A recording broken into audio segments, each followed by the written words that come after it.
Welcome to the beginning of your rotorcraft journey and our first helicopter lesson. My name is Paul Martin, and I will be your flight instructor. I must say, it is a very beautiful time of the year to begin your helicopter trainings at Grenoble-Le-Versailles Aerodrome. Meet our trainer helicopter, Cabri G2. You already know how the flight control surfaces of airplanes work, right? But do you understand how a helicopter turns without ailerons and speeds up without elevator? Here, look at the Cabri's main rotor.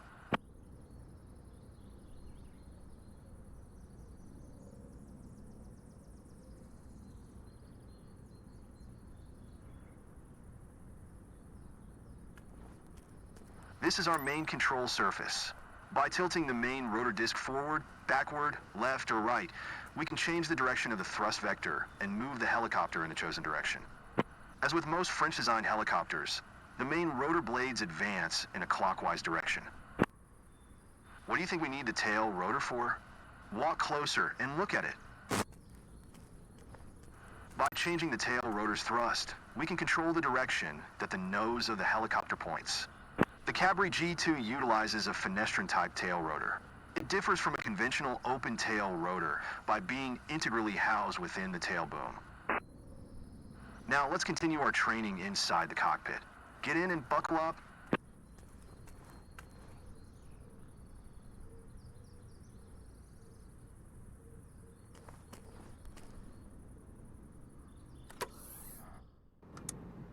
Welcome aboard. Don't be surprised that you're sitting on the right side. Unlike in airplanes, pilots typically sit on the right seat in helicopters. Now, let's make you familiar with the Cabri's flight controls. Look here, this is what we call the collective lever, or simply collective. We use collective to climb or descend, or in other words, to control our vertical speed. Try raising it up and lowering it down. Make sure to leave it in the most downward position.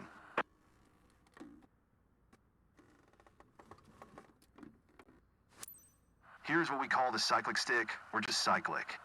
It looks similar to the airplane's stick, doesn't it? It behaves very similarly too, at least in a forward flight. Left or right inputs cause the helicopter to roll into a turn, and forward and back inputs change the pitch attitude. Try moving it left and right, forward and aft. On the top of the cyclic stick, you can see a cyclic trim knob. The Cabri uses a dual-axis electric trim, allows you to completely release the static forces in flight, both longitudinal and lateral. Try pushing the knob left and right, forward and aft.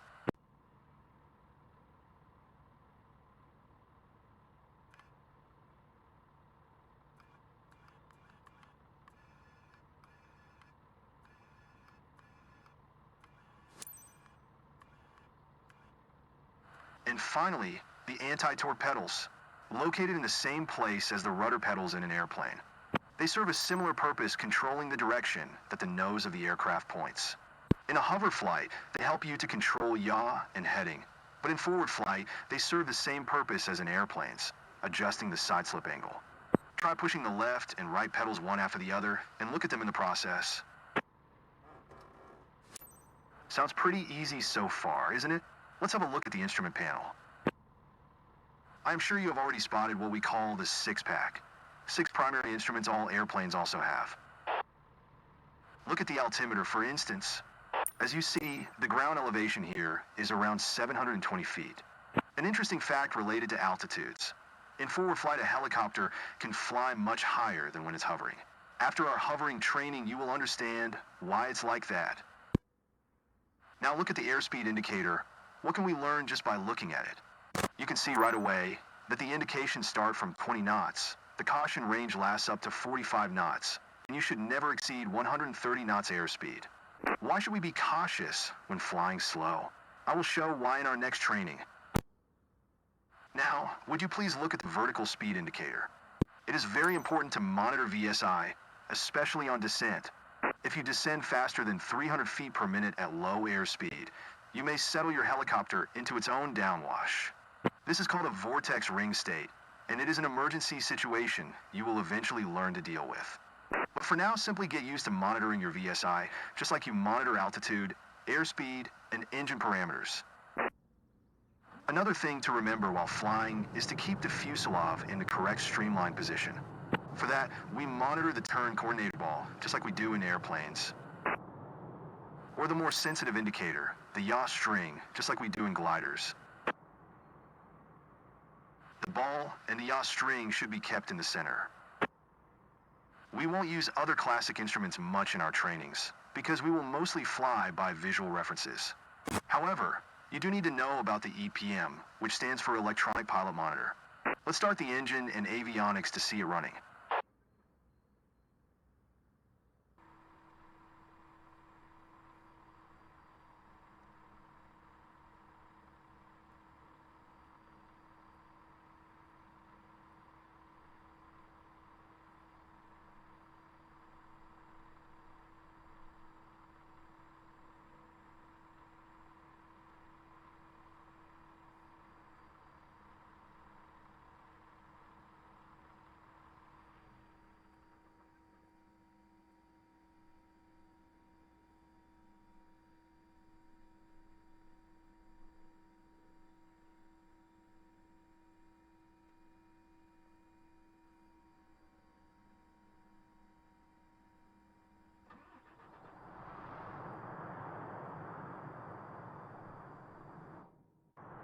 Would you please come back to the cockpit to continue our training?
Great. Now you see the electronic pilot monitor running. EPM combines all common motor and rotor monitoring instruments on a single LCD screen, as well as the in-flight fuel management. The thing we're most interested in is the smart power indicator. Have a closer look at it. It is called the MLI, which stands for Multiple Limit Indicator. It is a special feature of the Cabri G2. A red line shows the available performance and limits at a glance. We will refer to the power indications a lot in our trainings. Okay, enough talking. Time to get up in the air and fly. In our next training, you will have your first taste of piloting a Cabri G2.